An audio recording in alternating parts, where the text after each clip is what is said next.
سنو، اگر تم زندگی سے ہار بیٹھے ہو اور تمہارا دل ہر وقت بے چین سا رہنے لگا ہے، تمہاری زندگی کو دکھوں اور تکلیفوں نے گھیر لیا ہے اور ہر وقت دل میں ایک ہی امید ہے کہ کس طرح اللہ کی مدد آئے، کوئی معجزہ ہو اور تمہارے دل کا درد ہلکا ہو جائے، تو سنو، وہ اللہ تم سے فرماتا ہے کہ تمہارے رب نے تمہیں تنہا نہیں چھوڑا اور نہ وہ تم سے بیزار ہوا ہے۔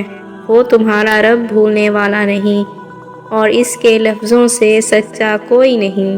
وہ اپنے وعدوں کا پابند ہے اور جو فرما دیتا ہے اسے کوئی بھی نہیں موڑ سکتا اور نہ ہی روک سکتا ہے۔ اور کیا دیکھا نہیں تم نے کہ کشتیاں سمندر میں اللہ کی ہی مہربانی سے چلتی ہیں، اور یقیناً اس میں ہر اس شخص کے لیے بہت سی نشانیاں ہیں جو صبر کا پکا اور اعلیٰ درجے کا شکر گزار ہوگا۔ کبھی کبھی تمہارا دل کسی چیز کے لیے بہت تڑپتا ہے، اتنا کہ تمہارے لیے صبر کرنا بھی مشکل ہو جاتا ہے۔ تم ہر روز اس چیز کو حاصل کرنے کے لیے دعا کرتے ہو۔ سنو، تمہاری یہ دعائیں قبولیت تک پہنچ جائیں گی، کیونکہ اللہ نے ہر چیز کو عطا کرنے کا مخصوص اور بہترین وقت مقرر کر رکھا ہے، اور شیطان کا بہکاوا بہت بے سکونی کی وجہ ہے اور تمہارا دل مطمئن ہو جاتا ہے، کامل یقین ہو جاتا ہے معجزوں پر۔ تب شیطان وسوسے ڈالتا ہے، ثبوت دیتا ہے کہ جو تم سوچ رہے ہو یہ ناممکن ہے، اور پھر تم الجھ کر رہ جاتے ہو، دو حصوں میں بٹ جاتے ہو اور اذیت تم پر حاوی ہو جاتی ہے۔ ایسے حالات میں تم سجدہ کرو، کیونکہ یہ بے سکونی صرف اللہ ہی سلجھا سکتا ہے، اور سفر میں تمہیں اللہ ضرور مل جاتا ہے۔ تم اللہ سے گمان اچھا رکھو، اور تم اس بات کو نہیں جانتے جو دروازے نہیں کھلتے وہ شاید تمہارے لیے نہیں ہوتے۔ کچھ لوگ تمہاری زندگی سے چلے جاتے ہیں کیونکہ وہ ایک صفحہ تھے، پوری کتاب نہیں۔ کچھ خواہشیں پوری نہیں ہوتی کیونکہ ان کے لیے وہ وقت مناسب نہیں ہوتا۔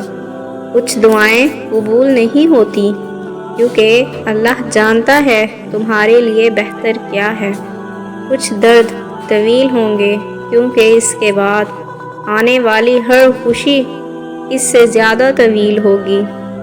اور تمہاری زندگی میں کبھی ایسا مرحلہ آئے کہ اپنی پوری قوت اور کوشش کے باوجود کچھ حاصل نہ کر پاؤ، تو مایوسی چھوڑ کر سجدہ شکر کر لینا۔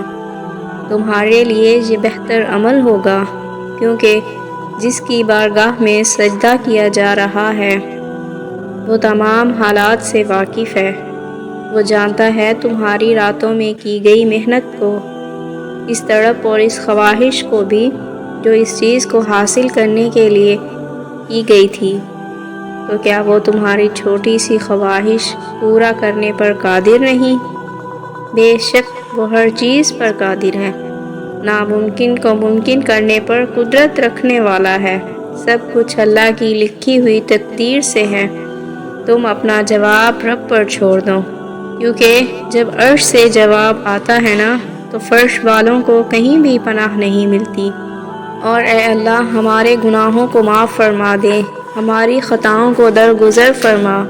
اے اللہ، دن کے اجالے میں اور رات کے اندھیرے میں تیری نافرمانی کرتے رہے میرے رب، تو نے کرم پر کرم فرمایا، نعمتوں کی بارش فرمائی، عزت والی زندگی دی۔ اے اللہ، سب کچھ ملنے کے بعد بھی تیری نافرمانی کرتے رہے، گناہوں کے ساتھ زندگی گزارتے رہے۔ اے اللہ، ہماری نافرمانیوں کے باوجود تو نے رزق بند نہیں کیا، ہماری کوتاہیوں کے باوجود بھی تیرے کرم میں کوئی کوتاہی نہیں آئی۔ اے اللہ، تو ہمارے اس جرم عظیم کو معاف فرما دے۔ اے اللہ، اب تک کی زندگی گناہوں میں گزار دی، اے اللہ آنے والی زندگی میں اپنی عبادت کی توفیق عطا کر دے۔ اے اللہ، ہماری مغفرت فرما۔ اے اللہ، ہمیں نماز کا پابند بنا دے۔ اے اللہ، تو ہمیں دنیا اور آخرت کی بھلائی دے دے۔ آمین ثم آمین۔ ویورز، آپ لوگوں کو ہماری آج کی یہ ویڈیو کیسی لگی ہے پلیز کمنٹ باکس میں ضرور بتائیے گا، اور اگر ہمارے چینل پر نئے ہیں تو ہمارے چینل کو ضرور سبسکرائب کر دیں۔ شکریہ، جزاک اللہ۔